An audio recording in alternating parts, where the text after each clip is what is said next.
Magandang hapon sa lahat ng aking mga viewers at lahat ng aking manonood at lahat ng aking mga followers at subscribers sa YouTube channel ko po.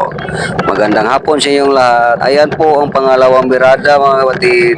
Ayan po. Yan. Medyo pangalawang birada natin kapatid. Medyo marami-rami na siya kapatid. Ayan po. Yan nga po sinasabi ko. Dahan-dahan na po akong kumukuha sa mga isda na kumakain sa balangri ko po kapatid. Kasi nga po, yung kamay ko po kapatid ay nag-umpisa na po siyang sumasakit kapatid at namamaga. Ayan po. Pinipilit ko na lamang po na mangingisda mga kapatid kahit masakit na yung kamay ko at namamaga na. Dahil nga po, para po tayo ay makapag-income at makabili po tayo kung anong pangailangan sa pamilya natin. God bless sa lahat. Maraming salamat po. Bye-bye. We love you as all.